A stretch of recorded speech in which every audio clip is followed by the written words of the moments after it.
if this is Montez under there, oh, give me that. Like, give me that. I'm sorry, Theory. But, like, if it's Montez Ford, I would be like, this is what it should have been all along. One match left of arguably the greatest of all time. So might as well enjoy what's in front of us now, because the last time is now. Agreed. Finally. Agreed. It truly is. It very truly is. Welcome to the Lariat Lounge. This is the home of smart takes, hard hits, and real talk. I'm your host, Everson Godfrey, co-host Andrew Skeens. Skeener, Gunther beats LA Knight. We got tsunamis on the top of cars, and John Cena's last match is right around the corner. But before we get into any of that, how you doing, brother? Oh, doing okay. Trying not to turn into an icicle here up in Milwaukee, fighting every day to reclaim my porches from just being sheets of ice. I'm just battling the elements up here. You get re-iced every week? Almost every, it's just a constant fight because I guess I've talked to someone, I guess the house has poor ventilation. I'll send you a picture of all the icicles we get, but it just drips off the roof down onto the porch. And then freezes. So there's there's a constant drip of water there. So I'm just fighting for my life every day trying. You would think housing infrastructure in places like that would understand how to maybe set things up to where you wouldn't get dripping icicles. I mean, I guess I don't really know how you do that unless you have good drainage. You're going to be surprised when I send you a picture of these icicles, because I had never I thought these things only existed in cartoons until we moved into this house. But they're the 3 feet long and could be used as weapons. I was about to say, those sound like murder sickles, like the ones that if they fall off of a roof, they could kill someone. They are. I'll have to send you a picture. Yeah, because I don't know nothing about that life. But other than, fighting your way out of becoming a living popsicle, I'm glad that you're doing all right, brother. Yeah, there's a little to complain about, but there's a lot to be thankful for, as always. So, how you doing, brother? I'm doing good, man. I'm doing good. I'm going to tell you what I'm thankful for. I'm thankful for the fact that this Saturday night's main event is going to be a good one. I almost said I was thankful that this was John Cena's last match, but that was going to come off really weird. But I mean, I'm thankful that we're getting something as cool as this for John Cena's final match. Because unless you've been living under a rock, folks, John Cena quite literally has one date left before he retires. He's got one match left. And that match is against the ring general, Gunther, which hurts my heart a little bit, but I don't dislike Gunther. So, all's well in my household with regards to wrestling, and everything else is wonderful. But I'm glad that you all are here. I'm glad you all are kicking it with us on another Wednesday. Before we get into this weekend, we're going to go through SmackDown last Friday. We're going to go through Raw this Monday, because there are definitely some events that happened on both that are interesting, that are fun. And honestly, I got a little bit of complaining to do, Skeener. I got a little bit of complaining to do. I wonder if it's the same thing. We'll see when we get to it. But probably. But if you're new here and you don't know how you got here, Skeener, please let the newcomers know where they can come back and listen to the Rank 196 Pro Wrestling Podcast in the United States. The Lariat Lounge podcast is coming at you once a week, every week, on all your favorite podcast platforms. That's Apple Podcasts, Spotify, YouTube, wherever else you get your shows, you'll find us. We're over on Instagram at the Lariat Lounge Podcast. And as always, feel free to send us an email at thelariatlounge@gmail.com. And we appreciate you guys. We really, really do. And listen, if you're enjoying the podcast and you like what you're hearing from Skeener and I each week, please leave us a like rating wherever it is that you're checking out this podcast. It's a little thing for you. It's free, but for us, it means the world. So we appreciate it in advance, guys. We really do. Thank you. But hey, enough with the fluff. Let's get into the stuff.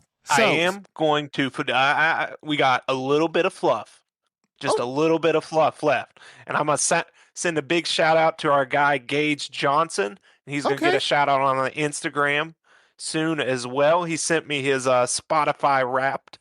The Lariat Lounge was his top podcast. He is Hey. a 0.001% fan. So I would say that that's probably the top guy. He listened to us talk for 1,295 minutes this year. Wow. Hey, That's a lot of listen. time to That's a to be lot of hearing us. time. That is a lot of time. Listen, Gage, we've never met, sir, but I genuinely do appreciate you from the bottom of my heart. I really do. This podcast has been a labor of love, and it is something that Skeena and I get together and do because we simply love pro wrestling. I'm glad that you love pro wrestling the way that we do, and I'm glad that you love this podcast just as much as we love putting it together for you. So, Gage, hopefully one day I get to meet you, brother. But until then, thank you, and thank you again. We really do appreciate it. And honestly, that ain't fluff. That is the stuff. Like, that's what we come here to do. So you're in the right section, Gage. You're definitely in the right section. We appreciate you, brother. And listen, we appreciate everybody who tunes in and listens each week. Whether you're leaving Instagram posts or not, because I know that the majority of people who listen to this podcast don't really interact with the podcast, and that's okay. Like it's no shade if you don't interact with the Gmail, even though you should. And it's no shade that you don't interact with the Instagram, even though you should. But as long as you're listening to the podcast and you're kicking it with us, man, hanging out with us on Saturdays, and we do the Lariat Lounge Live, which we will be doing this Saturday for John Cena's last match. But even if you don't interact, we really do genuinely appreciate you listening because it means the world to us, and it's the reason why we do what we do. But we would be doing this if you weren't listening too, just being honest, because we enjoy this. But we do appreciate it. But yeah, you're in the right section, so there's no need to go through the fluff and the stuff part again because you're right where you're supposed to be, Gage. We appreciate you, brother. But yeah, John Cena's last match is this weekend. The Last Time Is Now tournament has officially wrapped. The finals were last Saturday. It was LA Knight versus Gunther. And of course, the prize was winning John Cena's heart and his last match. And it looks like the ring general is going to be taking that top billed spot at Saturday night's main event once again to potentially retire another pro wrestler. First, let's just jump right into that match on Friday. I thought that match was great. Skeena, your thoughts on the LA Knight Gunther finals in the Last Time Is Now tournament, and what did you think about the outcome? Well, we talked at length the last couple weeks. Essentially, I think we both were kind of pulling for LA Knight just as a bit of a swerve on everyone because I mean I think everyone's been thinking this has been Gunther's tournament for a long time and it ended up being. That aside, I thought the match was really good. They gave him a lot of time to build it up. They had me a couple times when LA Knight hit the BFT and Gunther just barely got his foot on the ropes. I thought LA Knight may have won it there, but we went back. It was a really good match. I think it was LA Knight pulled out an AA, right? He did. Somebody did, yeah. But loved it. Loved the finish, making Gunther look dangerous with his submissions and kind of like I posited a couple weeks ago. Seems like the story of the match we're going into is going to be can Gunther make John Cena do what he has, Gunther said never done, but I did check. I think it was 2003, since before John Cena first turned face, if he can make John Cena tap out and give up. So that'll be interesting to see. There'll be some high drama there, and that's what the focal point will be, I'm sure, is can Gunther lock in one of these submissions and make John Cena not just pass out, but tap out to end his career. So there's some juice there. I like it. I think Gunther is getting better every week. I don't have a problem with him being the one to get this opportunity. The only not even disappointment, but the only thing that, keeps me from like 10 out of 10 excitement is that it seemed like such a foregone conclusion. But that's more of a me problem. And just because it was the result we thought doesn't mean it's bad. Yeah, no, I don't disagree. I don't disagree. And honestly, my take is not too different. I was absolutely pulling for LA Knight. I just genuinely wanted to see that man get some well-deserved shine. And listen, I think he's going to get it. I think he's getting it, and I think he may be on the road to getting it. And that pun is definitely intended. But no, Gunther goes over. Gunther goes over, and I thought the match was really good. It's honestly, Skeeter, it's making me wonder if Gunther is going to win on Saturday. Like I after I processed, that my beloved LA Knight was not going to face Cena on Saturday. I had to reconcile with what we were getting, right? Which, like I said, not bad, just not what I wanted. But Gunther is pledging to make John Cena tap out. Now, if we go with the logic that we've been going with thus far with John Cena and this retirement tour and this last time is now tournament and who is going to be his last competitor, the idea was that John Cena was going to put someone over on his way out, right? I really felt like that was going to be something that could really work in LA Knight's favor. And I'm not saying that it couldn't work in Gunther's favor. It would definitely be a huge notch on his belt, right? That he could definitely use to leverage how dominant he is in the ring moving forward.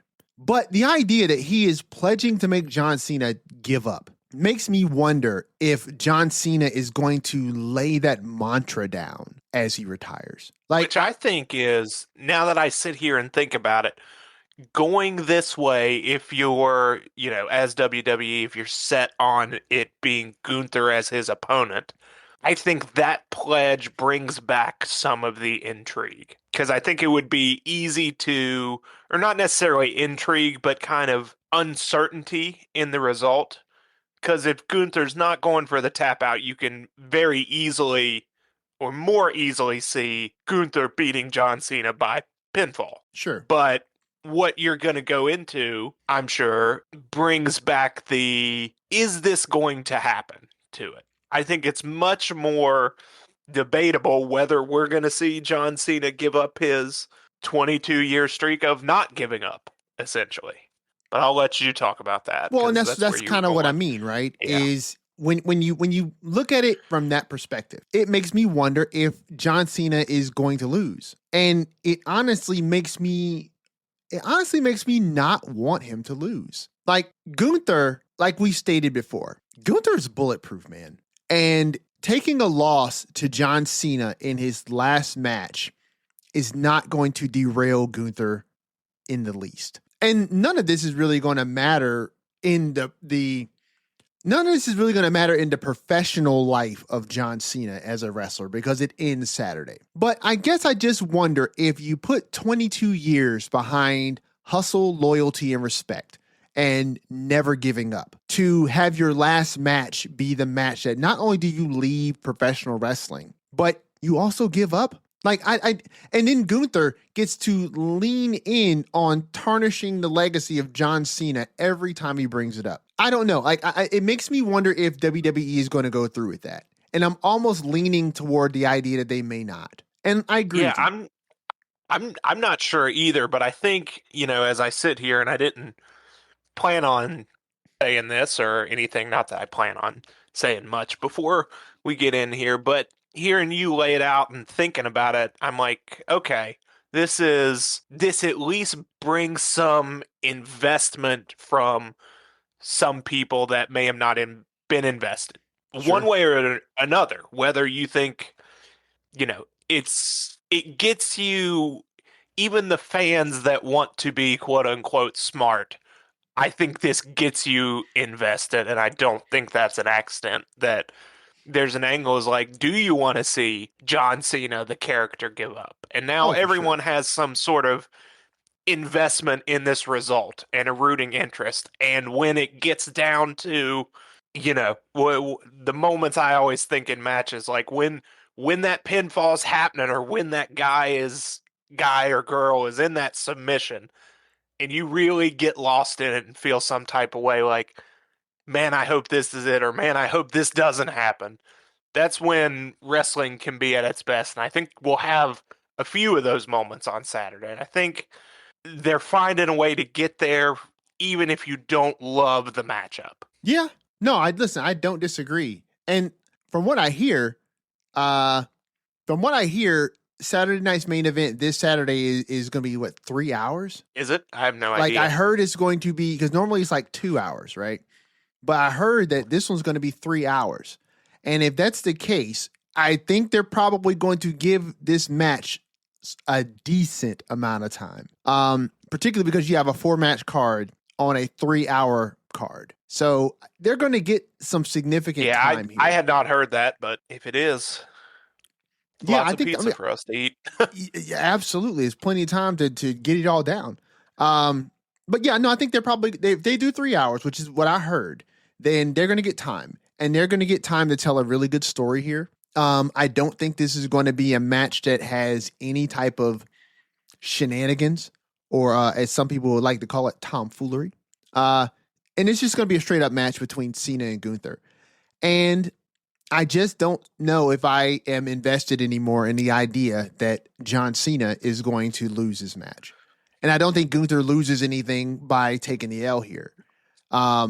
So if I had to make my prediction right now, which we might as well go ahead and do because there's nothing else to really build here for this match, I think I'm putting my chips on Cena, man. I think Cena is going to pull this out. I don't think he's going to give up in his last match. And see, this is why the intrigue is so good, right? Because to tap out means you give up. But many people in the past have never given up and lost to a submission. You know what I'm saying? Stone Cold comes to mind immediately. He's in the sharpshooter. He's bleeding from the face. Stone Cold does not give up, but he still lost to a submission. When you throw in things like that, and wrestling is definitely known to do things like that, you could honestly preserve both. You could preserve the idea that John Cena did not give up and that he put over a current superstar on his way out. It just leaves so much to process that it could go either way. And now that I just said that, it makes me wonder if my pick is the one that I should be making. You're talking yourself out of your own pick. I'm talking myself out of my own pick. You know what I mean? Like, has John Cena ever done that? Has he ever done that angle where somebody tried to make him submit and he passed out? Not that I can recall. Me either. Or at least as the result of a match. Right. Like, he hasn't lost a match from it. Right. So what better time than now? I think I'm going to go with Gunther. I think that story makes the most sense. That they had this hard-hitting match, right? Gunther pushes Cena to his absolute limit, right? And then at the end of the match, Gunther locks in, hit that version of the AA that he did. I forget what the hold is called, but it looks gnarly. And he puts Cena in this hold. And Cena fights and fights and fights and fights, and he does not give up, but he passes out. So I'll tell you this, and to get the correct information, I've been lying to everyone. Apparently, babyface John Cena did tap out at No Way Out 2004 to Kurt Angle. You know what? That's long enough ago, Skeena. We will give you a pass but I on thought that. he hadn't done it as a face. But no, that was his last submission loss. Was February 2004. Okay, so he's lost 4 times by submission in WWE. And only once as a face. Only once as a babyface. Yes. Okay, so he has not submitted in a match in over 20 years. Yeah, 21 years and counting. Okay, yeah, we're still right there. We're still right there. And listen, if Gunther is claiming it, I am fine with letting you claim it too, even though he's apparently wrong as well. But no, listen, in this respect, I think that's the best way for that match to play out. Cena and Gunther fight it out. Gunther ends up getting him into submission very, very late in the match. Cena fights hard. He never gives up, but he goes the way of Stone Cold versus Bret Hart, and he passes out. The referee raises his hand twice, right? Raises it a third time. His hand drops. He calls the match. Gunther wins. We don't do the. I don't think we do the 3 anymore. The 3 has been issued out. They just do the check. Okay, so I guess they just do the check, and we can bring it back though. The drop in the arm 3 times was. It's very dramatic. It's very classic and dramatic. Yeah. And whether they do that or not, I think the outcome is the same. And Gunther wins. He claims a victory over Cena. He won it fair and square, right? And he won by submission, but he never made John give up. John did not give up, and he would never give up, but he lost the match. I think that's a technicality that works here. So my pick is with the ring general Gunther in John Cena's final match. Skeena, floor is yours. I kind of see things going the same way. I think Gunther is going to get the win, although I think it's a possibility Cena wins. And I don't think, like you said, I don't think that hurts anything. I don't think it, is a necessity that John Cena loses this match. But I think Gunther's going to win. I think there's a world where he makes Cena tap just because of how much it would mean as something to give. But then again, do you, again, I think we're back to the need it versus deserve it thing. Like, making John Cena tap out would be a big deal. I think the intrigue will be squarely on, does he tap out? But I think Gunther does win the match. But I'm not going to be confident enough to say if it's a tap or a pass out. Yeah. And we'll be watching, we will be watching very attentively for that. Every time a submission goes on as that match wears on, the drama's going to heat up, and I'm excited for it. Even if, through all the twists and turns, and this will be a good topic for a special episode later, is reviewing this whole John Cena retirement tour, but I'm going to enjoy where we are right now because we've got one match left of arguably the greatest of all time. So might as well enjoy what's in front of us now because the last time is now. Agreed. Finally. Agreed. It truly is. It very truly is. And listen, we might as well go ahead and jump on the rest of Saturday night's main event because there are literally and figuratively no ties to any story that's being built. So we might as well go ahead and jump on these with our predictions here. Yeah. I did not realize this was also not just John Cena's final match, Saturday night's main event, but this is also the NXT versus main roster Saturday night's main event because every other match is WWE main roster versus NXT. Oh yeah, I didn't realize.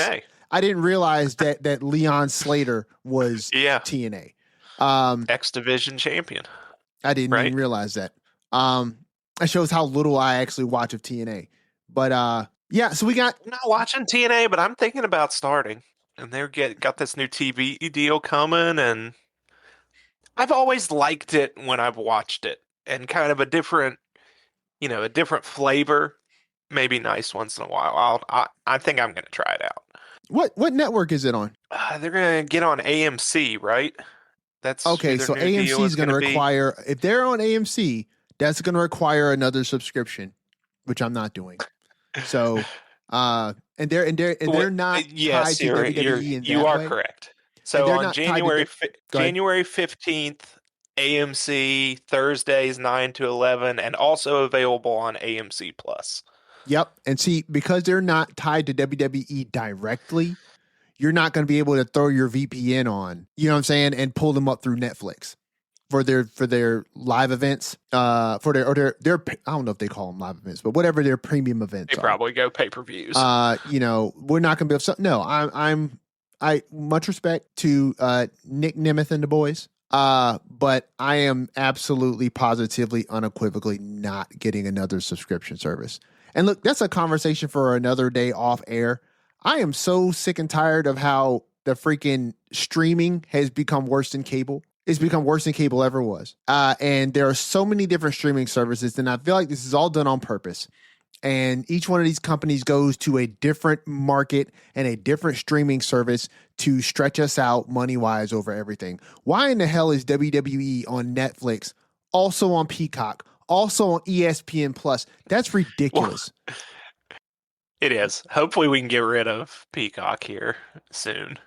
Or Listen. I mean, I think we can, right? Like, yeah, I mean, listen, you can VPN your stuff on Netflix and get rid of Peacock. But come the new year, I can officially get rid of Peacock. I probably won't. No, I can't because of Love Island. See, I can't get rid of Peacock for my lovely wife because of Twisted Metal. That I still enjoy that show. Oh, there you go. I still enjoy that show. So I guess I can't get rid of the cock just yet. But yep. But so we got 3 other matches on this card. We've got.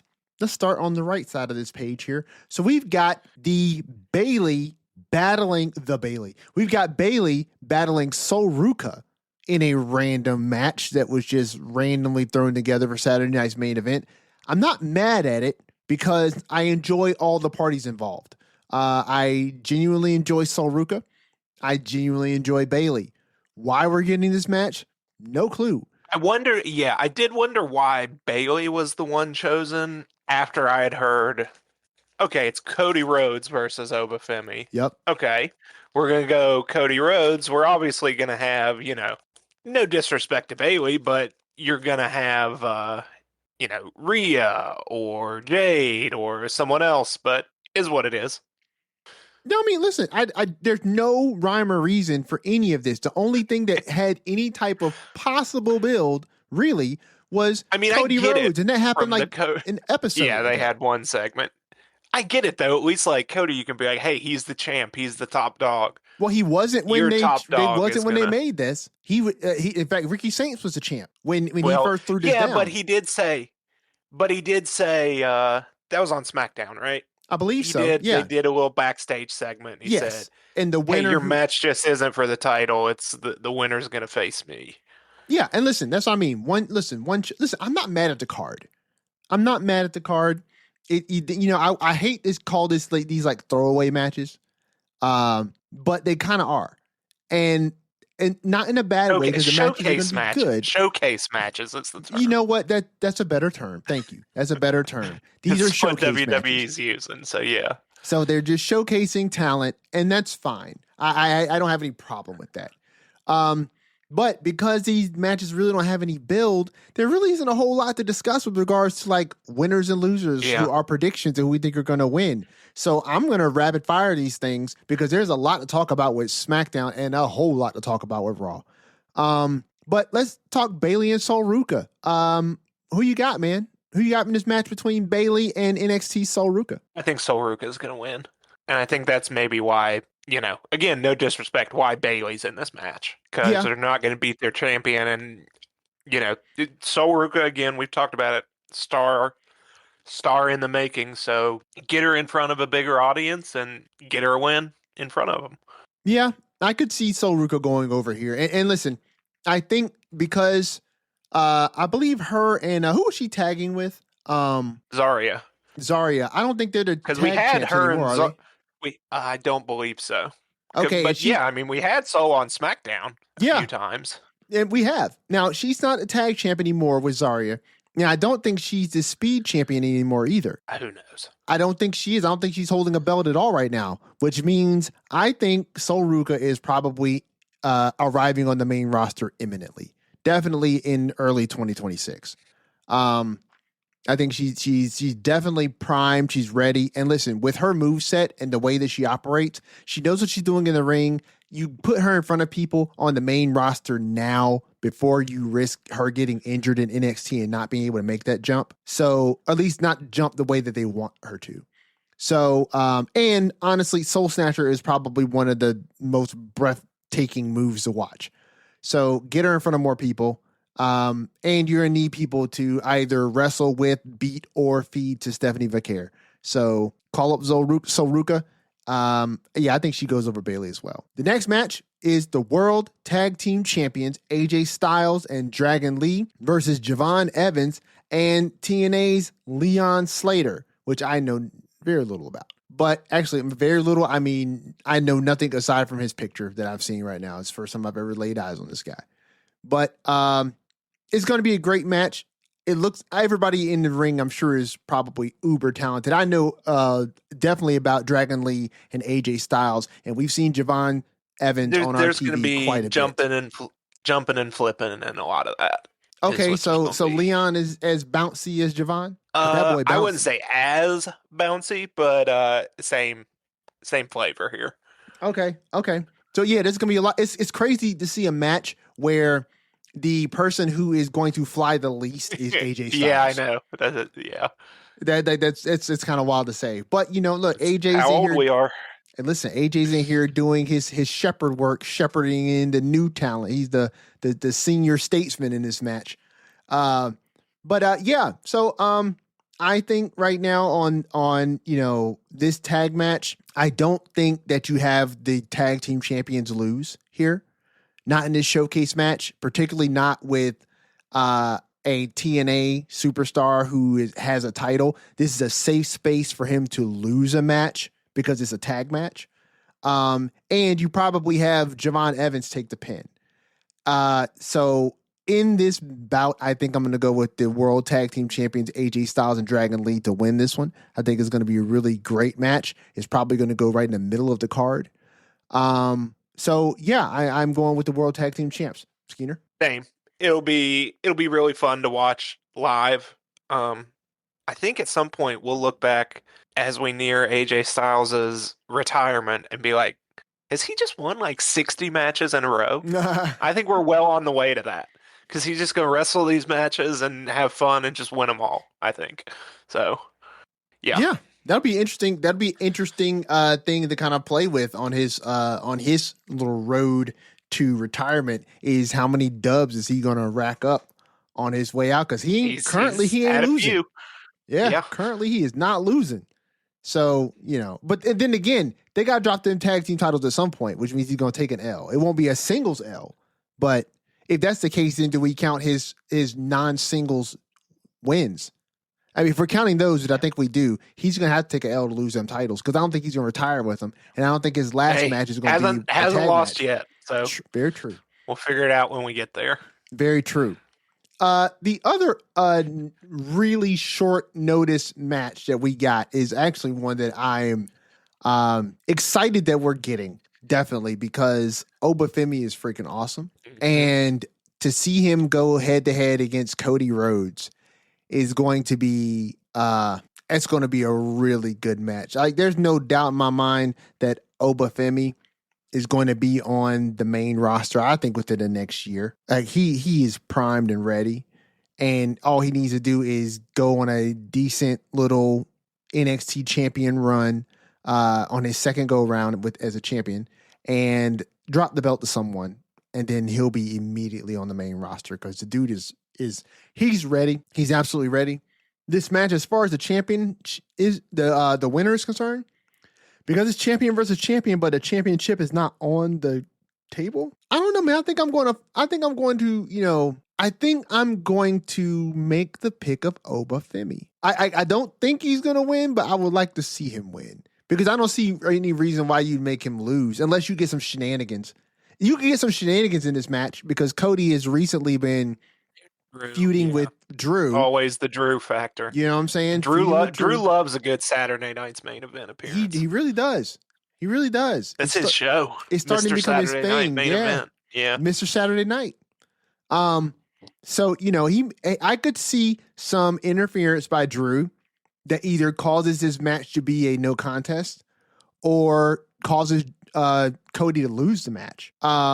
Which, on one hand, I could see why, if you're just a superstar trying to win a match, and you could always pull the angle where Drew gets involved and Oba does not see it, and Oba, takes the win and doesn't realize that there was interference. Because I really don't see him as that type of champion. We just did that. We just did that on Friday. Wait, what happened? What happened with Friday?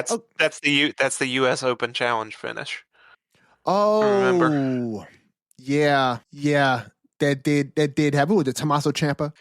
I don't know, man. It's all the same group of guys. I know Mello lost. I'm sure Gargano was out there. I don't know, man. Yeah, it was Tommaso Ciampa. Ciampa interfered. Ciampa interfered and provided a distraction or did something, hit Dragunov, and then or he provided a distraction, but Dragunov won. hmm So so and then he saw the replay and was all mad about it. Okay. So Ciampa interfered and attacked Carmelo. Not Carmelo, but Mello. Yes. Okay. Okay. All right. You know what? We'll talk about that later. If we even talk about it. Because it's just confusing to me. Like, why in the world? I think we got to complain about it.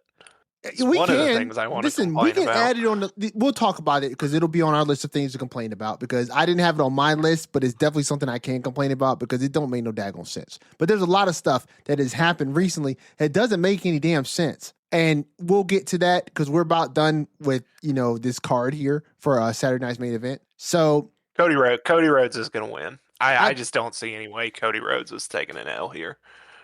Through whatever reason. I mean, maybe it's a no contest, but if the match has a declared winner, it will be Cody Rhodes. Yeah, I guess I can see that. If you don't have any type of interference, I don't see how you take your quote unquote top champion for the company and have him lose to your NXT champion. So yeah, I think Cody is going to win here. I guess I'll go ahead and make the sensible pick and go with Cody. Although I would love to see Obafemi win just because Obafemi is awesome. But hey, I agree with you. I think Cody's going to go over here. Unless there's some unforeseen situation that happens or there's a no contest. I just don't see how unless this match goes on first. I'll say this: if this match goes on first, Cody versus Oba, I could see interference. If this match goes on right before Cena and Gunther, this match is going to go off clean. I don't see interference happening there. I don't think you want to do anything that would be crazy that would steal the spotlight from Cena and Gunther's match. So anything that goes on right before that is going to be clean as a freaking whistle. I think we're both in agreement here. Cody goes over unless there's something crazy that happens. So let's jump to SmackDown. We can already skip the Gunther stuff because we talked about that. We know he's going to be doing his thing. The show opens up with, the Cody Rhodes, Drew McIntyre saga that never seems to want to die. And these two are just kind of like in a blood feud of sorts. And I guess now Drew McIntyre is no longer suspended because Cody said so. No, I think he is demanding he be unsuspended. Oh, and Nick Aldis Cody is demanding that Nick Aldis is reinstating him. Yeah, Cody got him back. He attacked Drew in his truck since Drew crossed the line, as Cody said, broke the unwritten rule and attacked him in his bus, which is a rule I didn't know about. But me either. Yeah, apparently you don't do that. But yeah, I mean, look, we like Drew. I think we like Cody, so it's fine. It's just it's so start-stop, which, I guess it really hasn't stopped, but it feels start-stop, at least to me. But, it's looking like I'm not going to be correct in that Drew is going to get that belt before the year is out, but I still have hope that he may end up with the belt at some point in the near-ish future. Yeah, I think otherwise, why are we still doing this? Well, therein lies the question, right? Why are we still doing this? I mean, it's a good feud. They work well together. So, you could be in a holding period with Cody right now because we are rapidly approaching WrestleMania season. And so you're going to have to start building some things for the show of shows. And so I'm having a hard time imagining right now who Cody could potentially go up against at WrestleMania, right, in April. Because of that, I can see a world where you got him in this holding pattern with Drew, right, until we get into the new year. And then we build something from January to April for WrestleMania. But even with that being like 4 months or less than 4 months, really, because it's going to be January, February, March, and then it's going to be around the middle of April for WrestleMania. So about 3.5 months, right? That seems like a short time to build something for WrestleMania that's not currently a piece on the chessboard already. Do you know what I'm saying? Like, if you build off of The way they something, like to do things now, at least. yeah, But yeah, I mean, I think February is plenty enough time if you're not the main attraction, which it seems like we're going towards Punk and Roman as that, but figuring that is your top match. I could see, yeah, us not getting clarity on anything Cody wise for a little bit. I guess I just don't understand why you wouldn't make Cody and Drew that match then. Like, this feud has been going You on could, for quite a while, and it seems like that you would could, make the but are we most going to sense. carry it on for another 5 months or so? If you plan on putting the title on Drew, yeah. Like, listen, Yeah, you I'm said fine with it. it's felt kind of start stop, right? And the reason it's felt start stop is because as the world champion, Cody has been pulled into other things, right, that do not Yeah. involve Drew McIntyre, right? And even Right. some of the things that he got pulled into that don't directly involve Drew have involved Drew, right? Yeah, it feels like War Games didn't, but obviously they were both there. But they were both there on opposite sides, right? So I could see a world where in the next 5 months you have Cody pulled into other things as the champion, and it always keeps coming back around to Drew. You know what I mean? And then maybe you get Drew versus Cody as the main event of night 1 of 40. What is it? 42 this year, right? 42 coming up. Yeah, you get him and Drew as the main event of night 1, and Drew beats Cody for the championship. Drew deserves one of those moments. And the last time he had that moment, he held it for like 20 some seconds. Yeah.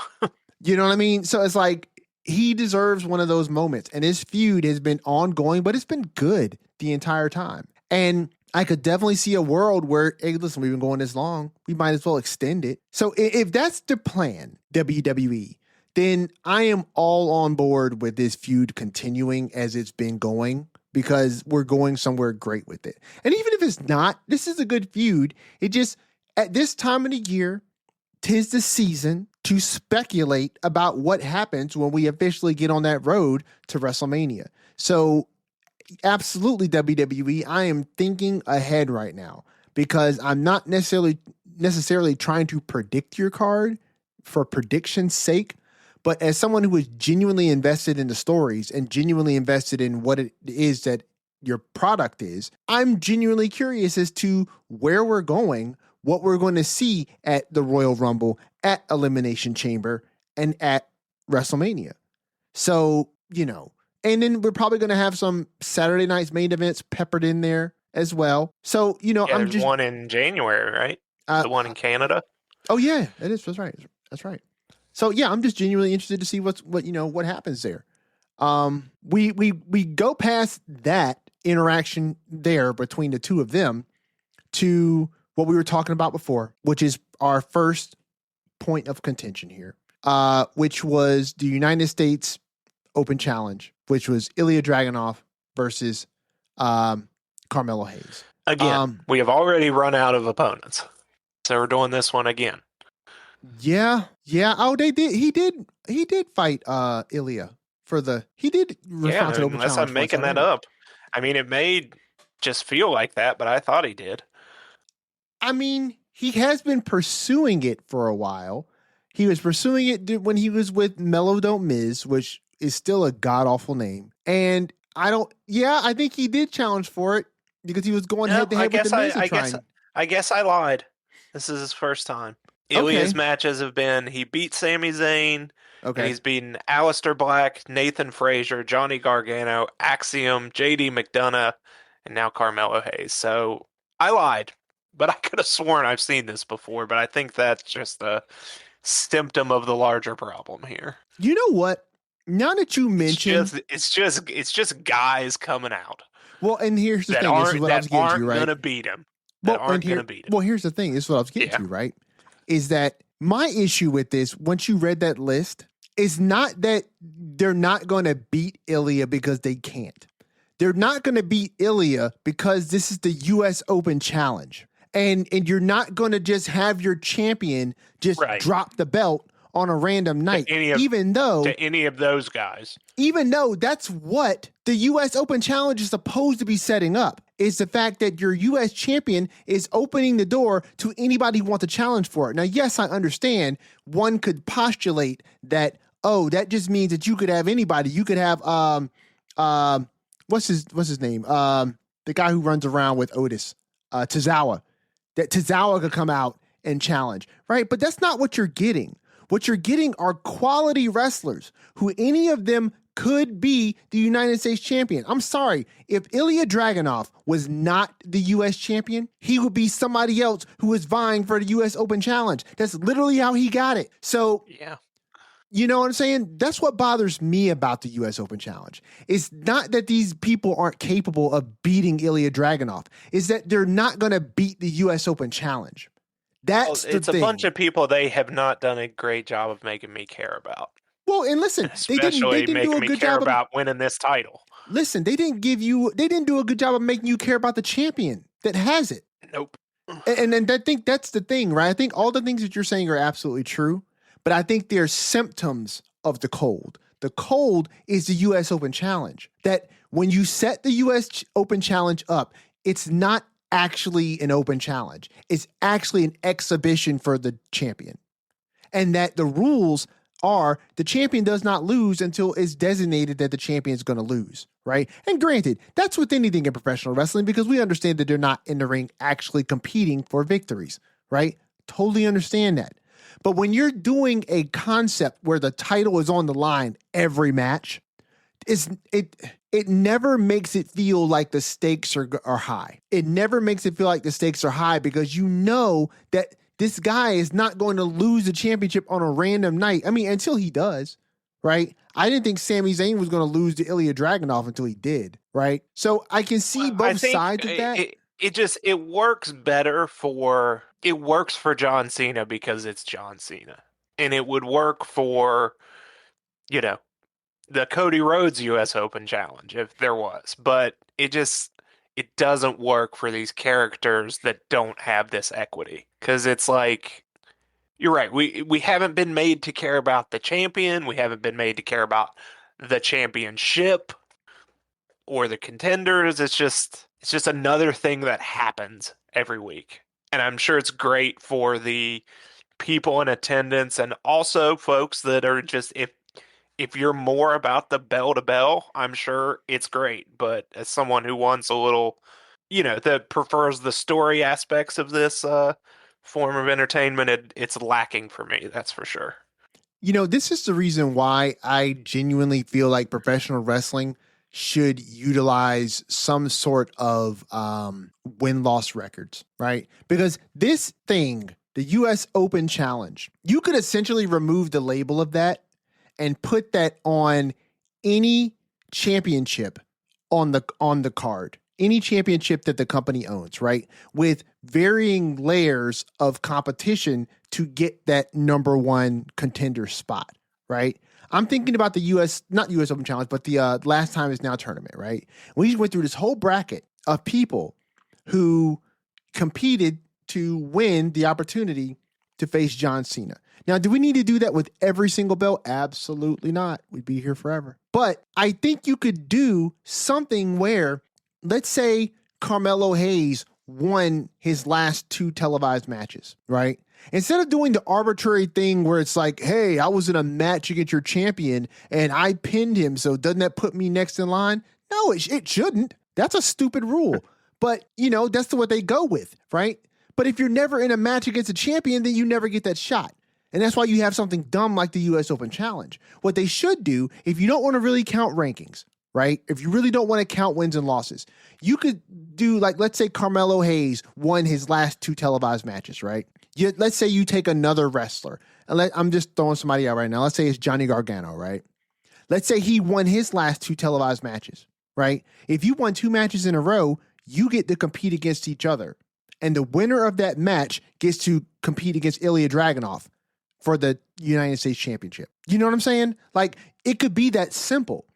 And that way you could look at people, and even if they don't have built-in storylines, you can look at Carmelo like, oh shoot, it's 2 matches he's won, right? He should be competing for that number 1 contender spot soon. That's something.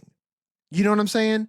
But as it currently rests, the US Open Challenge is just an exhibition for the champion, which means you're never going to get a situation where you can predict on anyone winning that match or beating the champion. I can see on one hand there's an appeal to that, but at the same time, we run into so many other problems that I just kind of feel like you could still preserve the idea of not knowing who's going to beat the champion by just building to a championship match well. Like, that happens all the time. It's just filling 2 segments every week right now. That's all it's doing. It is. I mean, I just wish they could easily rectify this, by just not making the matches random. But that's a complaint for a whole episode, if you ask me.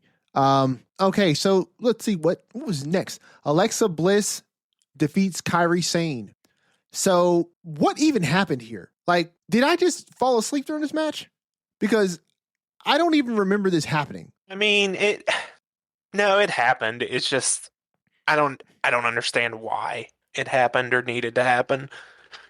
I don't love when you have a tag team feud and you just run through the possible singles matches as part of the feud. Yeah, because I guess we're going to Lash Legend and Nia Jax as the next competitors for the tag team championships. And I guess we have to put them in. Maybe. I mean, we still have all these teams. Well, now there's one thing, right? We do have quite a few teams. Right now, right? We've got Alexa Bliss and we've got Charlotte Flair. We've got the Kabuki Warriors. We've got Nia Jax and Lash Legend. We still technically have Rhea Ripley and Io Sky. Io and Roxanne and Liv, apparently. Boy, hey, listen to me. That right there is something that I will complain about when we get to the Raw side. Yeah. Because that, man, listen, you know what? Let's just go ahead and jump there, because I'm looking at the rest of the stuff on SmackDown. And aside from the LA Knight match, which he lost, which you've already talked about, right? I care nothing about the Wyatts. And Jade Cargill, I thought while we speed by it, I think they at least did better with the Wyatt stuff because of what they let Solo do. They let Solo pull the facade. He didn't have to be scared. He said, "Why do I have to be scared of you? You're Bo Dallas. Like, what are we doing?" I think that's a step in the right direction. And it's getting back to the one thing I liked that they did with the Wyatt Six so long ago that I've spoke about a couple times is acknowledge that this is these guys doing a tribute act, which is essentially what Solo said is, I'm going to take this tribute act stuff from you. Yeah. You're Bo Dallas. Stop acting like this, essentially. So I liked that. That's a step in the right direction. Now, where they go with it, who knows? But for 1 week, I was okay with it. Yeah, I did. It was interesting to hear Bo Dallas, it was say better the line, you just got to believe again. Yeah. That was nice. Yes, okay. Listen, I will give props where props are due. I think I'm just so used to overlooking the Wyatts because I generally don't like the Wyatt Six. Like, No, again, it's nothing like they did different, but I liked the direction they were taking it by allowing Solo to not have to act scared of these people that are essentially just cosplaying Bray Wyatt stuff. Yeah. And none of you were really successful on your own. That's what they're doing. Correct. He got to acknowledge that you're Bo Dallas wearing this costume, not your big scary Uncle Howdy. Right. No, okay, I'll give you that. I guess, so here's another thing, right? What is Jade Cargill doing?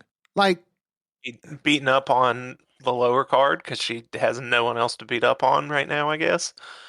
Yeah, I mean, exactly what we were worried was going to happen. Yeah, so the Women's United States champion is currently Chelsea Green. Mm-hmm. Chelsea Green is currently in a holding pattern because she is also being punked out by Jade Cargill. And Kiana James and Julia still. So yeah, it's all a big mess.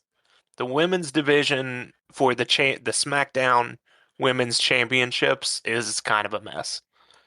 I Yeah, think at least. I don't disagree. I don't disagree because I mean Jade is wrestling against Alba Fire. And listen, I think Alba Fire is a fine professional wrestler. I think they have no idea what they're going to do with her. And so keeping her as Chelsea's secret Hervis is probably the best thing for her right now. But man, it just also makes it so that Jade wrestling Alba Fire it's a nothing match. Right. It seems as inconsequential as it is. Like, I get it. And they had a fun little segment last week, but it just seems like they didn't really have plans on where to go with Jade. And they're just trying to get her on TV and look dominant every week, which is fine. It's serving its purpose, but I'm not, it's not going to be one of our favorite segments on the show. That's for sure. No, certainly not.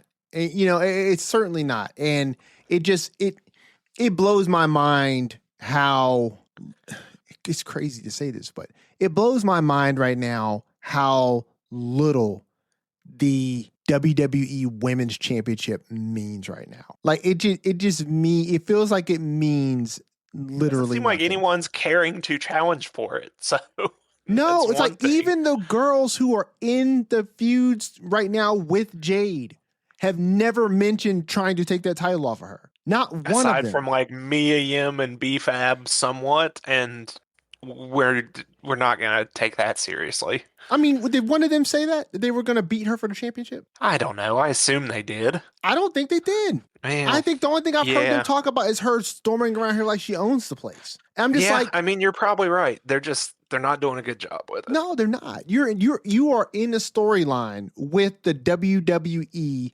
Women's Champion, and you never once mentioned beating her for that championship or even challenging for it. You just want her to bring her down a peg. I mean, listen, way to position yourself on the card, right? Like, I'm not even going to speak of the championship because I know I'm not competing for it. And you know what I mean? Yeah. And so there's no need to even bring it up. And Jade is just meanwhile stomping around, just beating up all the jobbers. Like, whatever. I mean, listen, I'm pretty sure we're holding for returning Bianca. Yeah. You know what I mean? To really put Jade into something serious. And, whatever. But right now, it just feels like it's a nothing burger. And, it's sad because Jade is also a great talent. And I don't feel like this is doing a whole lot for her. But, I mean, we just came off of Tiffany Stratton. And, you know what the crappy thing is, bro? Currently, Tiffany Stratton feels like it was more entertaining than what's going on with Jade. And that sucks because we were literally talking about not too long ago how uninspired Tiffany Stratton's title run was. Now, granted, this is in retrospect because we had all of Tiffany's title run and we've had 0 championship defenses currently from Jade. But listen, the way we're tracking right now, I don't know when we're going to get the first championship match for Jade because I have no idea who's even going to be around to challenge her. And even when Bianca comes back, right, we fed all of these people to Jade. You know what I mean? Like, I don't know what your women's division on SmackDown looks like when the dust settles and the smoke clears. But I don't know. You're going to need somebody who knows how to rebuild houses because I think it's going to be in shambles. And it's not going to look really good for anyone. But nope. Let's transition over to the A show. Because very Raw, clearly the A show. Very clearly the A show. Because Raw is doing things, right? Some things that I really love, some things that I'm like, why are we doing that? I'm sure we got one that we're both gonna. Oh, I'm sure. So this card opens up with Gunther coming out and talking his talk. And we touched on this earlier with Gunther stating very clearly that he was going to make John Cena do the one thing that he has never done, which Skeena has already debunked both Gunther and himself in that he's going to make John Cena give up. We've already stated our positions on that, but that's where the card started. Then we get Io Sky versus Kairi Sane. Again, this is another one of those matches we were talking about, right? Where you've got your tag team champions or your tag teams being split into these singles matches amongst the people who are, going to compete in the probably for the tag team championship at some point, probably in some like fatal 4-way match for the title. But that was a pretty good match. Rhea did a pretty nasty drop on what was it? Was it Kyrie on the apron? You there? Think I might have lost Skeeter. Holler if you hear me. I think something's up with his mic. Skeeter, can you hear me? Can you hear me? Now I see myself talk. That was very strange. I don't know. I had to unplug and plug back in. It's all good. It happens. But yeah, I think I feel like we got Rhea did.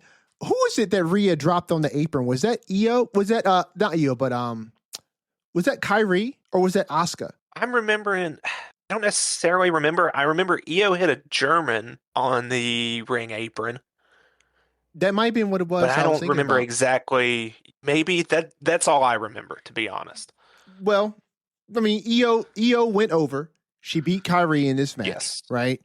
I feel like we're probably going to end up getting a multi-woman tag match for the women's tag team championships. I think the Kabuki Warriors. You would think at some point, because that's what we've been doing. Is all these teams. Well, and that's what I'm saying, right? They've been crossing each other. They've been crossing paths quite a bit, And I believe there's only like one set of women's tag team championships right now. So that makes it even better. They really should, all the other championships really take note. One set is better than two, but yeah, this gives you a lot of cross sections with who's going to compete against each other. And we complained a bit about, the splitting up of the tag teams to do single stuff, right? But the tag team division, as it currently stands for the women, has been the most competitive that it's been in a long time, right? And that's due... Ever. I mean, ever, I think. I agree, right? And that's due in no small part to the infusion of these makeshift tag teams, whether it's Rhea and Io, whether it's correct, Charlotte and Alexa, whether it is Lash Legend and Nia Jax, right? You just had these infusion of these tag teams, and it's made the tag team division for the women so vibrant, right? It's the best it's ever been. And so for me, I'm tempered a bit when I see these singles matches, because you do still have to have singles matches. And when you have so many of your single superstars in the tag team division, I've said it before, I don't mind when, you allow these superstars who are on these makeshift tag teams to also compete in singles matches, because they got to pull some double duty, because they just don't have the roster fleshed out the way that they, used to back in the day when the roster was bloated and people just didn't get on a card. Plus, I also think it makes your tag teams feel more significant, because you care more about the people who are in the tag teams, as opposed to, the War Raiders challenging who did they wrestle? The Stylish Dragons. Oh yeah, AJ and Dragon Lee for the title. That's not their name, is it? No, but that's what we might as well call them Stylish Dragons. Name. But yeah, I mean, what else you gonna call them? True. You call them champs, but I think it makes for the match.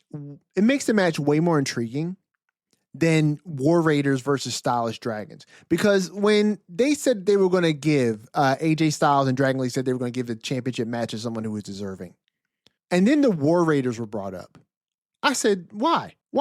They haven't been around for ages since they lost the title. AJ's just gonna work. He's just gonna work with his friends. Listen, on a meta level, I get it.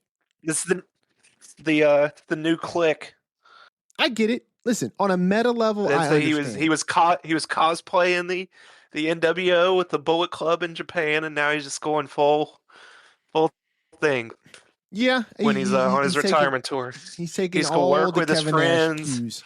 Yep, Gallows and Anderson are gonna be back, and Lord knows.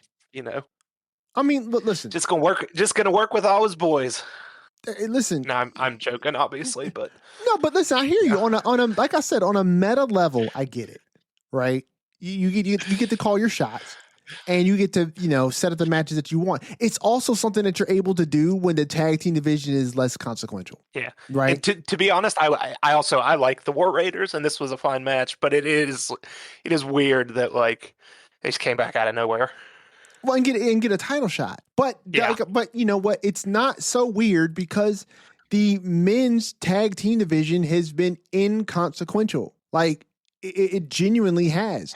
It's fine that Yeah, you have for a long AJ and time. Dragon Lee be placeholder champs. And that's not even right. They're the champs, but there's not wrestling anyone. That's why it feels like that, because you bring back the War Raiders. You could be doing more with that tag team division, right? Which brings us to a point, which we can jump around this card. We ain't got to go beat for beat here.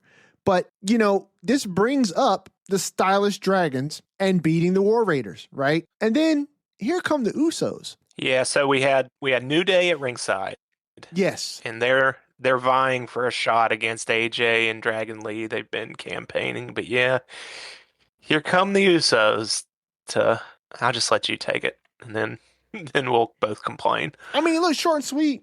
The Usos come down. Jay's music hits, right? But the Usos come down, they're yeeting all over the place as they do. And, they come into the ring and Jimmy is doing most of the talking. And essentially, the Usos are now back in the tag team division. Now, does this mean that Jay's singles run is over? I'm having a hard time processing that if it is. Part of me feels like it's not, that this could maybe be a part of a storyline, or maybe that's me wishfully thinking, because Jay What I'm was holding out awfully hope for. Jay was awfully sharp. He was he was an awful jagged edge in this promo, right? Like he was definitely the more heated person of the two. I don't know how I feel about this, because I'm somebody who definitely enjoyed Jay and definitely enjoyed Jay in his singles run. I think just because he's not the world champion currently doesn't mean that he is somehow a failed experiment. But I also feel like there are a lot of people online who are probably cheering the fact that Jay has been knocked back down into the tag team division, which I think is a bit unfair. But your thoughts, so man? I'm going to give it a couple weeks, because I'm fine if this is a step to the further unraveling of Jey Uso. But if it's not, and it's just a hard pivot back to the Usos, then why did we just go back to the Jey stuff last week? Yeah. We paused it for like a month for War Games, and then we finally get last week, and we're talking about how we like it. Oh, we're back to, Jay's inner turmoil and that stuff, Yeah. and that we liked. And then for a week, again, we get some backstage stuff next week that alleviates these fears, but I'm worried it's just disappearing again. And that's what I don't like. I was like, I don't want to say it visibly, but I'm sure I was, but like I was demonstrably annoyed when they came out and we didn't have hints of that. Yeah. And maybe I'm reading it wrong, but like, yeah, if they just throw that away for it, it would just be disappointing and a little annoying to me. No, I hear you. But yeah, I didn't love that. Again, I'll give it a few weeks and maybe I'll, eat my words that, and I'm fine if this does end up being, a step in the unraveling. Like, hey, he comes back, they challenge for the titles and they lose. Now Jay's got to be like, I can't cut it as a singles guy and can't even cut it as the tag team guy anymore. I think that's a great beat. I'm just worried that's not where we're going. Yeah, I mean, listen, I'm at this point I'm genuinely unsure, because they've just done so much flip flopping right now with the direction with him, that I don't know what it is that they possibly intend on trying to follow through with. Right? There's no real clear direction here, and honestly, that was indicative of a few different things on this card. Like, just decisions were made that just a week ago, right? Things were aimed in a different direction. And then without any explanation, we're doing something different. We're and not even like we're pivoting. It's not like we acknowledge where we were and we're pivoting to something else. No, we're just doing something else as if that never happened. And I don't know if you know what, that's a lie. I know that I am not on board with that. I think it's just disjointed. Yeah. It doesn't feel right to watch it, right? And this is one of those things. Yeah, I was not a lot of the time do I get annoyed because again, this is a TV show that I like that I watch, but like I was kind of annoyed when that happened. Yeah. And it takes a lot in wrestling to happen for me to actually be like, legitimately upset. And I was bordering on that when I Listen, saw that. I'm with you, dude. I'm with you. Because listen, we followed that segment with Jimmy and Jay and the New Day and the Stylish Dragons, right? We followed that right up with the next thing that got under my skin, right? Which was Stephanie Vaquer comes out to address the audience, to address what's next for her because her last competition was against Nikki Bella, which she defeated her, right? And she's out here, she's cutting this promo in the ring, and then Nikki Bella's music hits, right? And Nikki comes out, and Nikki's talking her talk, which I think Nikki is great as a heel. And, she's talking her talk. Out of nowhere, Raquel Rodriguez shows up, and she lawn darts Nikki into the post, and Nikki sells being dead so well. Like, I applauded her like last week for her selling of the Devil's Kiss, which, by the way, Stephanie let everyone know I'm more than the Devil's Kiss. I'm actually a good wrestler, which, newsflash, she is. But Raquel comes out here, and she summarily dispatches Nikki Bella. And then Raquel gets in the ring and makes it known that she is the next contender for the World Heavyweight Championship. Okay, now my mind at this point, Skeena, is like ping-ponging, right? Because I'm just thinking, last week, did we just not have Liv Morgan on her returning episode of Raw stepping to Stephanie Vaquer in the back and making it known that she was the next person to challenge her for that title? Like, I'm confused. And if there was go ahead. No, you're right. But this one, I have confidence in the story, unlike I do with Jay, because at least they followed up with that backstage segment.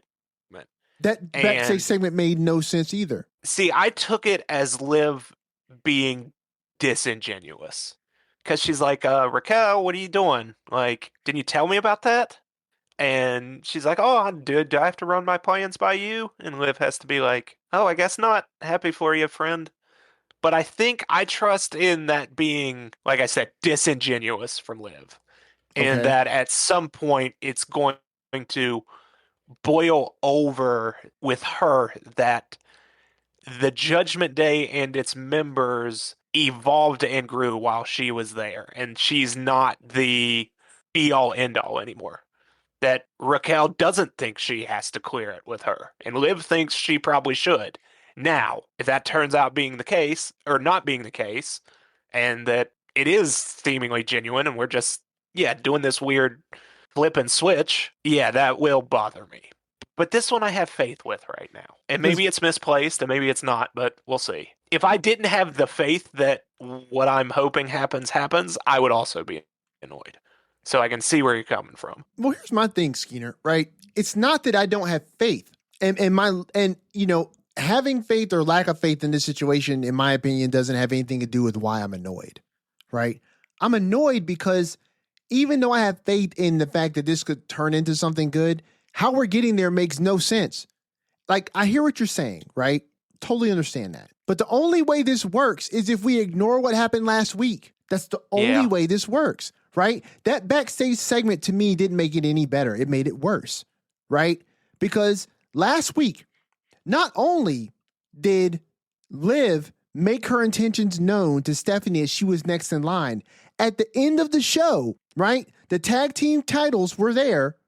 Raquel grabbed one, Roxanne grabbed the other, right? She then turned to give it to Liv. Liv said, no, you keep it, right? This is further cementing, A, that Roxanne and Raquel were supposed to be challenging for those tag team championships. And it's further cemented that Liv and what she was stating earlier was that she was going to be the world heavyweight champion. She was going to go after Stephanie Vaquer.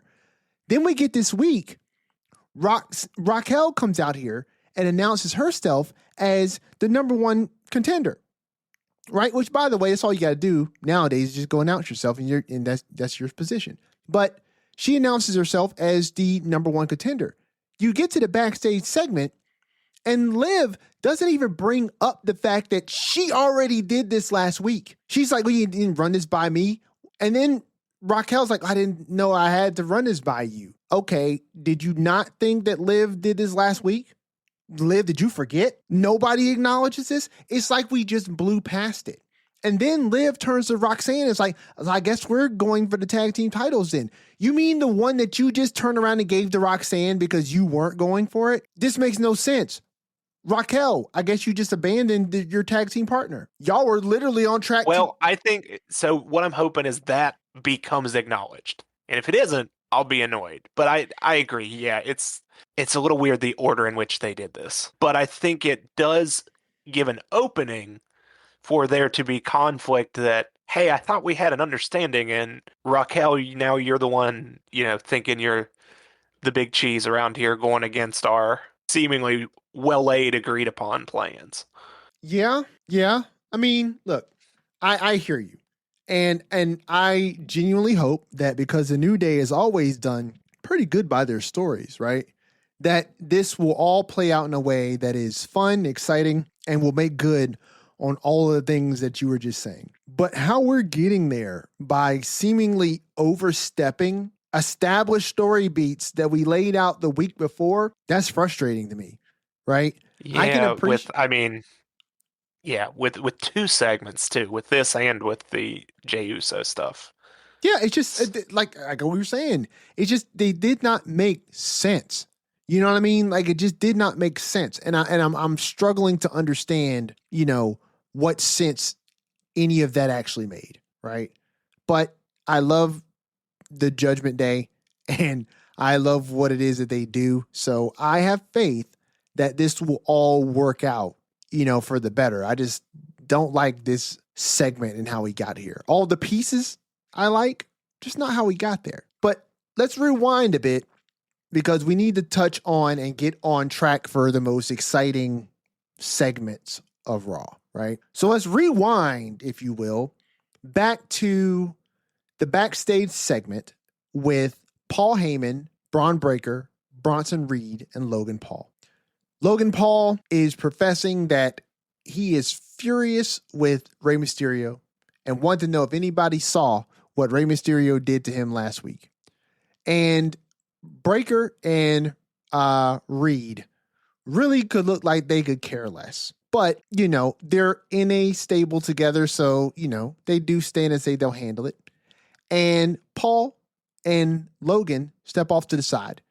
And Paul hands Logan the brass knuckles. Says, hey, you got backup, but hey, just in case. And then they trade just in cases for about 86 times. And we're supposed to get a match between Logan Paul and Rey Mysterio. But then we get our mysterious hooded figure who comes out to the ring again and proceeds to take out Rey Mysterio for Logan Paul. Now, Logan got racked for the 619. All of this takes place and our hooded figure hops out of the ring and departs before Logan even realizes that somebody did anything. So then he takes those brass knuckles. If I'm not mistaken, he hits Rey with them, right? I don't remember. I think he hit him with the brass knuckles. And then before he could, do any further damage, that's when LA Knight runs to the ring. Yeah. And LA Knight is not happy because of his loss last week, and he wants to take it out on somebody. So he wants to take it out on Logan Paul. So we fast forward to LA Knight versus Logan Paul. This match is going on. It's a pretty good match. But we also get the return of our masked assailant. And he comes out of nowhere and does a curb stomp onto LA Knight onto the structurally reinforced announce table.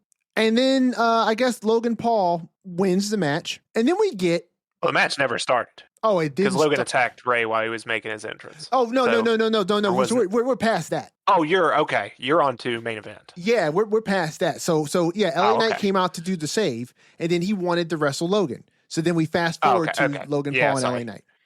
And our hooded I figure missed the comes fast back. forwarding. It's all right.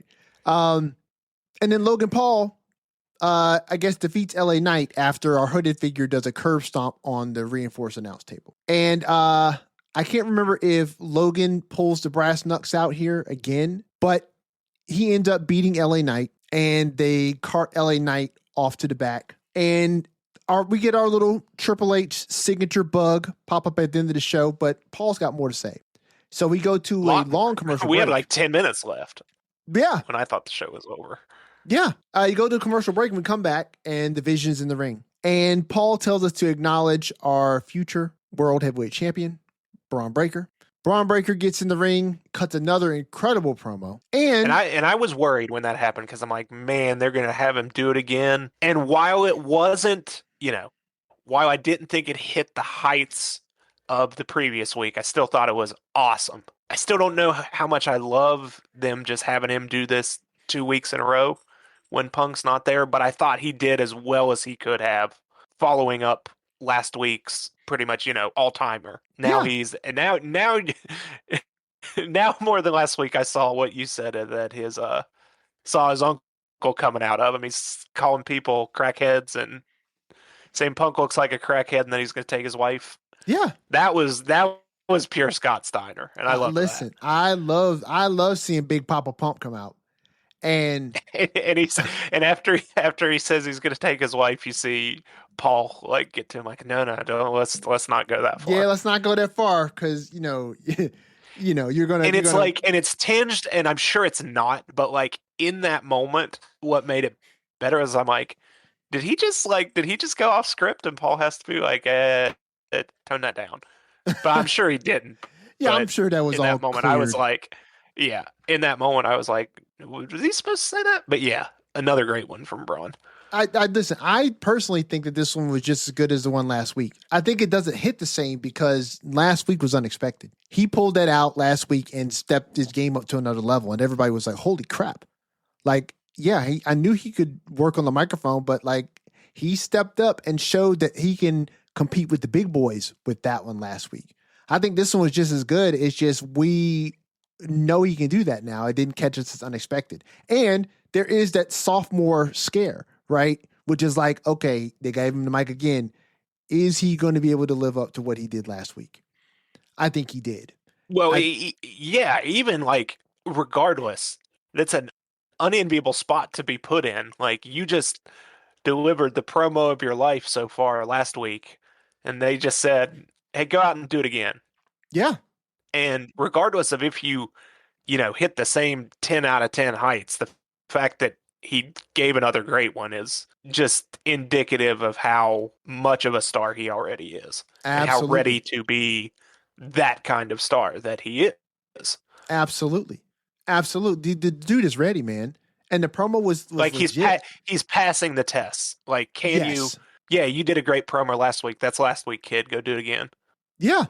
Well, listen, you got to think too, right? That if Rollins had not gotten hurt, would we be getting this Braun Breaker this early? Probably not. I don't think so because Seth, I think, will still be in the front. But now that you don't have Seth in the front and you're forced to step up, it's a great way to show the company that you're ready. You know what I'm saying? Not only can you do this on the microphone, you can lead these segments with this all-star cast in the ring, but you're also doing it because we need you to do it. You know what I'm saying? We need you to step up and we need you to be that guy. Yeah, and I think it hits them, exactly. It hits twice because you're good at what you're doing and also you're showing the company you're reliable. You know what I mean? And that they can call on you in a pinch. And yeah, that just sets you up for success, man. But he's cutting his promo and, I guess the camera guy decided, hey, you know what? LA Knight seems to still be stirring. Let's put the camera on him. And they put the camera on him and Logan Paul and Braun Breaker see that, LA Knight is still, moving around and stuff. So let's go and make sure he stops moving. And so they run off to go in the back. And then this is when Braun Breaker decides when they're gone that he wants to, continue to rag on CM Punk. Right now, did he make the statement about taking his wife before or after Paul and Bronson left to go finish off LA Knight? I think that was before. Okay. Yeah. Because I remember Logan's facial expressions during it. Bet. So yeah, as Breaker continues to rant on, we cut to the back and we find Bronson Reed and Logan Paul have found LA Knight, and they're proceeding to open up a classic Steve Austin can of whoop ass on Mr. Knight. And they're beating this dude from one side of the backstage area to the other. Somebody's Apple MacBook Pro took a nasty tumble. I didn't see that. Yeah, they were about to put him. They're about to slam him on a table, I believe. Didn't they put him through a table in the back? They did. They put him up through a table in the back. So. And there were two MacBooks that were on that table. And I don't know if it was Logan or if it was Bronson, but they just brushed that MacBook off the table and Scarlett took a tumble. And I was like, oh, that wasn't a prop. But they put him through the table. And then they're proceeding to leave, and old stubborn LA Knight just will not stay down. And he's stirring some more. I believe he did call him bitches from his unenviable position. Bet. Well, you know what? That makes this segment even better. Because LA Knight refuses to go down without a fight. He refuses to die.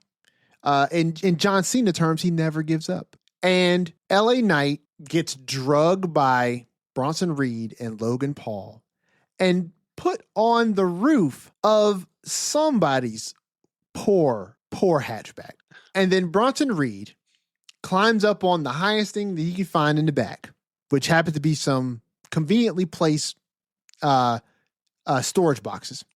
And he tsunamis LA Knight on the top of this car. That poor roof never stood a chance. And it just crumples to the point where the car alarm can't even blare correctly. Yeah, it's struggling to get its tune out. And here comes the officials in the back who have I guess they waited until this happened to show up. And who is the GM for Raw? Adam Pearce. He is screaming his lungs out for a medic. Yes, for a medic. And I think they're writing LA Knight off of TV for a little bit, but I would say he gets at least a week vacation from that.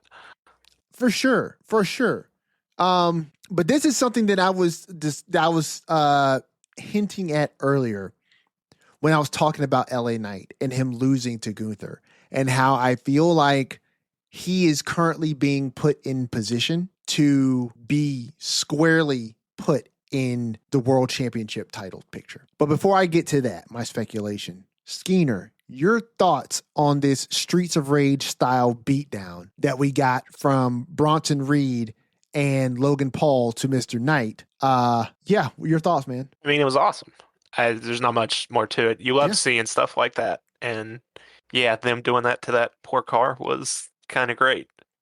Yeah, it was. It was. And listen, man, I love when they do backstage segments like this. I sometimes miss the fact that we don't see it more often, but I also feel like it's more impactful when we don't see it a lot. And so, yeah, if you saw it every week, right, it wouldn't be as cool when you do see it. And I'm glad we don't see it like every few months. Like, I'm glad we don't see that. Like save this for when you're really trying to set something big up, right? If you follow your wrestling history, then you'll know where it is that I'm going with this. You get this tsunami onto LA Knight through the top of a car, right? The last time we saw some car stuff happen, Braun Strowman never came back. So I think we're writing LA Knight off for a while. I think LA Knight comes back after Braun Breaker and CM Punk. I think he comes back after that match. Whoever the champion is, I think LA Knight comes back and he is first in line for a championship shot at whoever's got it. And I don't think that if Braun Breaker wins that title, LA Knight would go over. But I think that if Punk retains, He might. He might. It wouldn't be right away, but he might. But I had to give myself a bit of breathing room here because I was genuinely upset when LA Knight did not beat Gunther. But then when I saw this, Skeena, I was like, okay. So they finally see that LA Knight is a worthwhile asset and that he should be squarely placed in the world championship picture, right? Plus, we genuinely don't know how long Seth is going to be out, right? We know that's not Seth underneath that hood. And that's another thing. Have you heard some of the rumors about who they say is underneath that hood? I saw our good friend Brian Alvarez is saying it's multiple people in order to keep people guessing, but no, I have not seen anything. Who did he say? I just saw that he said it's multiple people, Okay. so that it looks different every week. That could be true. Which I don't know if I believe or not. Well, listen. Whoever it's been has been given good stomps and good super kicks. That's all I know. True. I will say this. The person who showed up at War Games may not be the same person that was out here on Raw. There you go. We got to get you on the Observer. Don't get me on the Observer. Don't get me on the Observer. I won't participate. But who am I lying? I would try to show them out and show them up as much as humanly possible. But the name I keep hearing floating around, brace yourself, Montez Ford. I can see that. It's someone that's very athletic. Yeah. That would be interesting. I would love that if that's who it ends up being. Me too. Not that I wouldn't love Theory, and I'd probably like Theory more, but I think that would be a good turn for Montez. I agree. And a good spot to put him in. I agree. I'm not sure where that leaves our buddy Dawkins, but well, listen, I got thoughts on that. Right when I first heard it was Montez, that was the first thing that I thought. Was where does that leave Dawkins? But what if we haven't seen the Street Profits on screen in a little bit? What if this turns out to be Ford and Doc had no clue? Then you get some segments backstage with Dawkins confronting Montez. And it's like, bro, what are you doing? You know what I mean? And Ford is just blowing him off, right? And then you keep continuing to have these segments where Dawkins tries to, talk to Montez, but now he's squarely with the Vision. And then you get some matches maybe between Logan Paul and Angelo Dawkins. That's a combo we've never seen, right? Maybe you get some matches between Bronson Reed and Dawkins. And you can also get Montez in some matches against some other people who have beef with the Vision. Montez Ford versus LA Knight. Montez Ford versus CM Punk.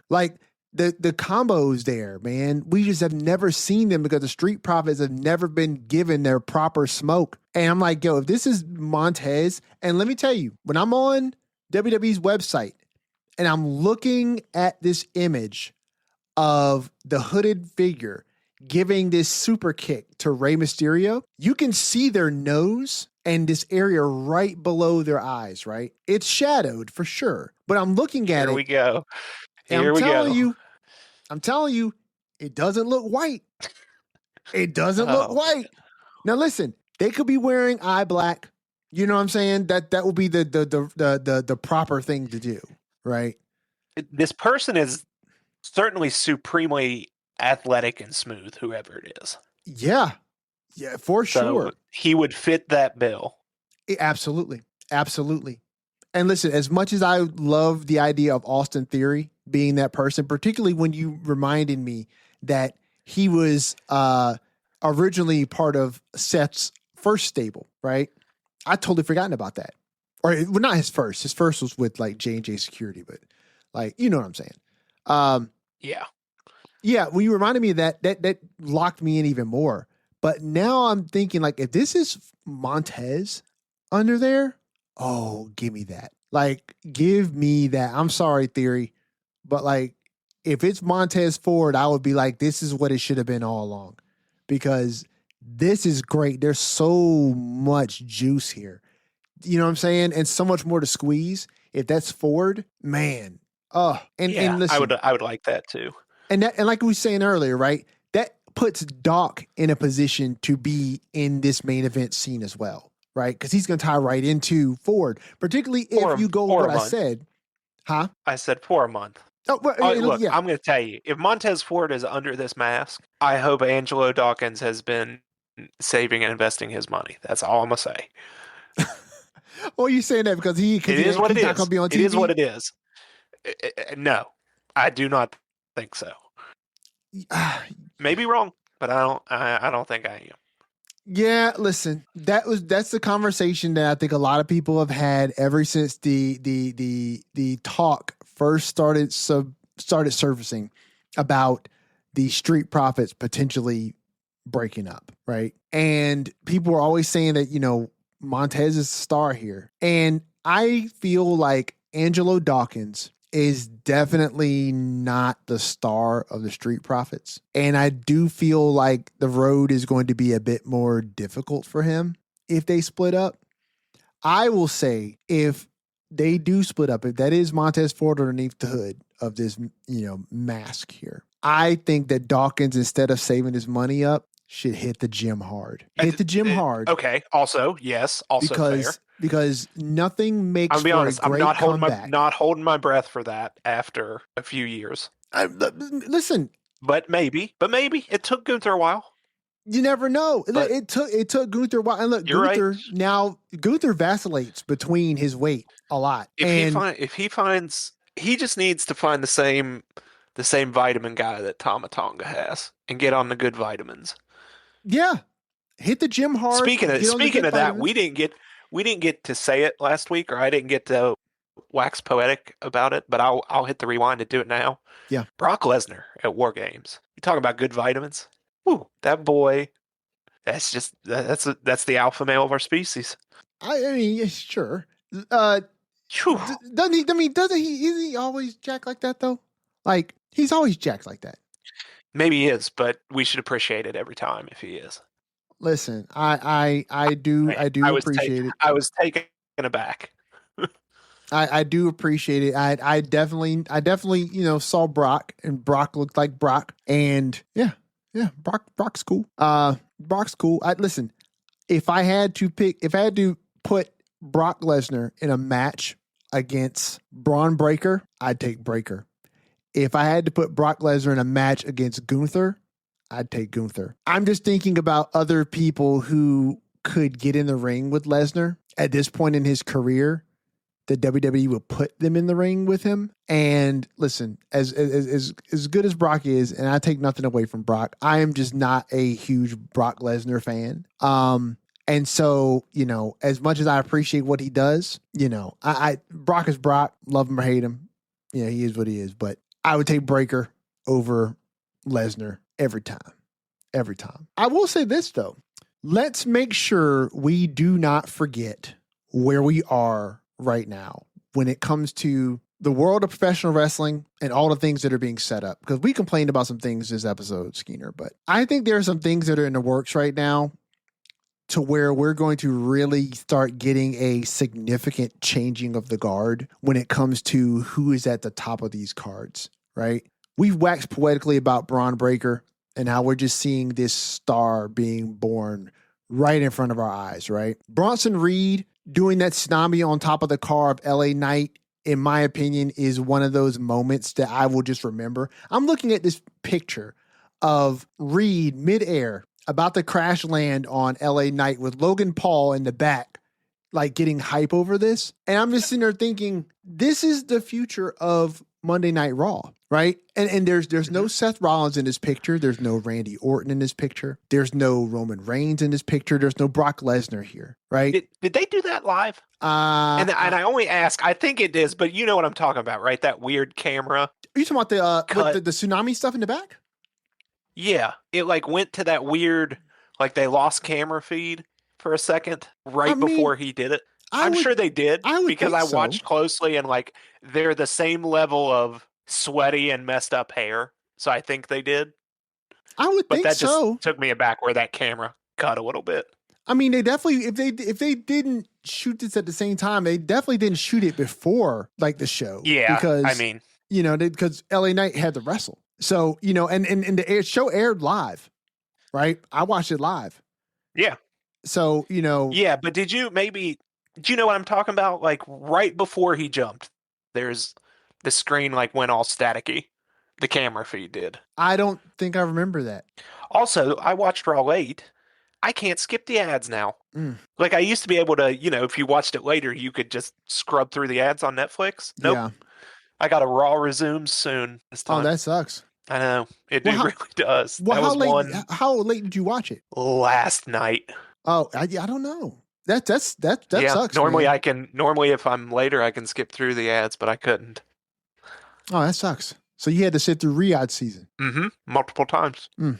That sucks, man. That really does suck. Now I feel really man, bad there was some strange product that I remembered and wanted to talk about, but I can't remember now. Maybe I'll see it again next week and be able to bring it up. Yeah, maybe. Yeah, bring up the random product that's being advertised on Raw, not sponsored. That's why people are here to listen to our show. Yeah, to hear about random product placement on Raw. How about another great Maxine vignette? Oh, I had not forgot. I had not forgotten that was. I'm thoroughly enjoying what it is that they're doing. Listen, this is another way to invest in what you do with your championship, even if it's not being defended on television, right? This is the way you should do it. If you're not going to have your champion doing matches every week or every other week, do something like this. Matter of fact, how about we take a page out of what we're doing here with Maxine Dupree, and let's juxtapose this with what we're doing with Ilya Dragunov and the U.S. Open Challenge. Let's just scrap that. Yep. Right? And do something cool. That's a novel idea, I know. I'd rather see a 3-minute segment of Ilya Dragunov doing his impressive but strange workout stuff in the gym than a 10-minute match against Nathan Frazier. Agreed.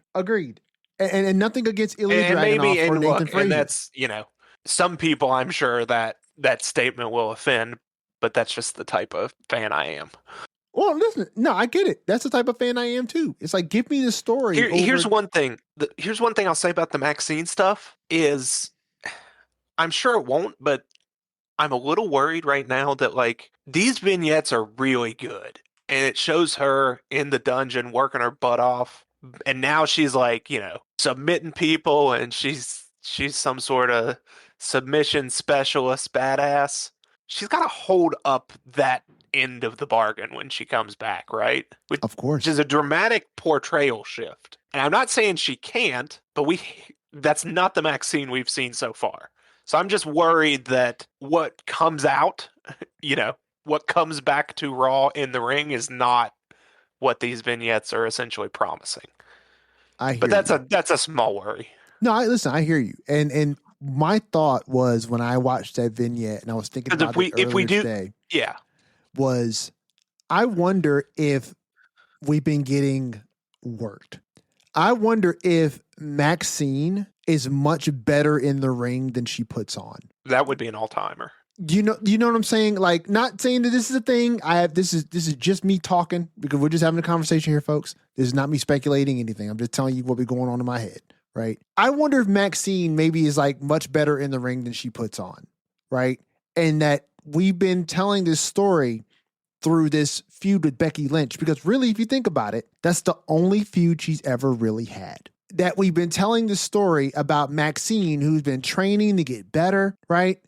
When have we ever had segments like the ones that we used to get with like Maxine and Adam Pearce in the back about when she was going to challenge Becky? We never get those type of promos from anybody, right? For anybody. But Maxine was getting these, right? And there's an investment in Maxine in a way that really feels like, oh, they see something in her, right? That she's just got this quality about her. And this is true. All this is true. But what if Maxine is actually much better in the ring than she lets on? And this storyline has been made to where we're building to this moment where she goes into the dungeon, right? And she goes to these training montages, and maybe we don't get Maxine back for the remainder of the year, right? And then going into 2026, because right now, the Women's Intercontinental Championship, you don't necessarily have to have it on screen. When she comes back, right, Maxine's going to get in the ring, and if you play it well, right, she can just look a little more crisp and a little more fluid and a little more of this and a little more of that, right? And you can sell it to where it's like, holy crap, Maxine is in here really putting in this work, right? And then she just gets better and better until she's not necessarily like this virtuoso, right? Because no disrespect, but like, she's still getting trained by Natty. Natty's great, but Natty hasn't had the most winning record ever. But you being good in the ring doesn't always have to equate to you getting a bunch of wins. But they have now portrayed that she has surpassed, that the student has surpassed the master. Oh yeah, she tapped Natty out and then told her she wanted more. Mm-hmm. Again, yep. Yeah, and so listen, that's just a harebrained thing that I was thinking. It's not a theory I'm postulating, but I'm just saying. I wonder if Maxine is actually a pretty good wrestler in the ring, and that the character she portrays is someone who maybe is not as technically sound as she may actually be. We have history of it. There are wrestlers who have done it over the years many times, right? Who are really good in the ring. They're really technically sound. The character that they play is not. The person I think of the most, honestly, when I think about that Skeeter, Santino Marella. That guy can wrestle. Yeah. He can really wrestle. But the character he plays in the ring is a doofus, right? And he does it so well because he knows what he's doing in the ring. So he can play a doofus and be safe. He can play a doofus and really work a match, right? And then he pulls out a cobra, which is a sock puppet, and takes people out with a fake snake bite. We've had precedent of it happening before. And Maxine could be just the next iteration of that. But we'll have to wait and see when she gets back in the ring. Hopefully she changes her ring gear. Hopefully she changes her entrance music and gives a full She better after all makeover. this. Otherwise Absolutely. it'll be strange. Absolutely. So we've come to the end of the card, folks. Our next destination is Lariat Lounge Live. Tune in and hang out with us on Saturday so we can see how all of these random NXT, WWE, and TNA fusion matches play themselves out, and watch the last match between John Cena and Gunther. Who's going to win? Who's going to lose? Who's going to give up? We don't know, but that's why we watch. So come and hang out with us on Saturday. We're going to have the pizza on deck. We've already established this. I think Skeeter's going to be able to navigate the snow a little bit better, so his pizza will be on deck this time. Mine's going to be there. But we're going to kick it. We're going to hang out. We're going to have a good time. It's been a pretty good week of wrestling, and the weekend's going to be even better. Skeeter, before we get into the outro here, what is your takeaway from this week in wrestling? However we got here and wherever we're going from here, the last time is now. We've got one more, truly one more, and let's enjoy it. Let's all enjoy it together. I agree. I was going to say something about the potential for Montez Ford being under that hood, but I think what I'm going to do is I'm going to agree with you here, and I'm going to co-sign this, because this will be the final episode of the Lariat Lounge in which John Cena is an active member of the roster. So I want to take this opportunity to give this man his flowers now. John Cena has had a wonderful career, a very storied career, arguably the greatest pro wrestler of all time. And to watch this farewell tour progress the way that it has been interesting. It's been fun. It's been infuriating at times. It's had me engaged at times. It's had me questioning WWE at times, right? Essentially, he's giving me a history of my history with WWE while we've gone through this tour. And honestly, I kind of appreciate it in retrospect. And that's what we always talked about, right? Is when you look back on things, right? The retrospective view is the thing that's going to take precedent. And as we are nearing the crossroads for John Cena's career, it has just been fun to absorb this. It's been fun to watch this. And I think despite the fact that I would have loved to have seen LA Knight be in this position, the fact that you have such a monster heel as Gunther going up against John Cena in his final match, it's a bit apropos. And how this plays out, what happens in the end, that's what we will be tuning in to find out. And we'll be tuning in together. So, Mr. Cena, we salute you in advance. Saturday will come, and we will be there eagerly awaiting the outcome of this match. Skeeter, Please let our friends know where they can check us out next week for the follow-up to Saturday night's main event, who won, who lost in our reactions, as well as where they can catch up with us this weekend. The Lariat Lounge is coming at you once a week, every week in this podcast form. You can find us on Apple Podcasts, YouTube, Spotify, wherever else you get your shows. We're over on Instagram at the Lariat Lounge Podcast. When it comes time for the live stream, if you can't find Lariat Lounge live on YouTube, there's going to be a link posted on our Instagram story that'll take you right there so you can join us at 8 p.m. Eastern on Saturday for John Cena's final match. And as always, send us your thoughts, comments, questions, concerns, complaints, hate mail, anything else at the Lariat Lounge at gmail.com.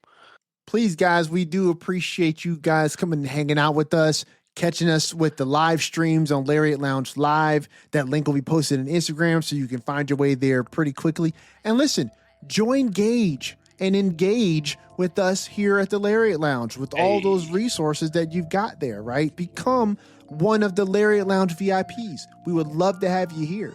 But yeah, guys, listen, come check us out Saturday. We'll hang out. We'll eat some pizza. We'll watch John Cena's final match. We'll enjoy it together.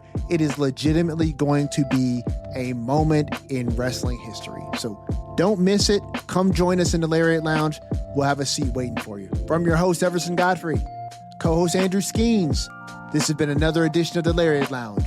Please watch yourself on the way out.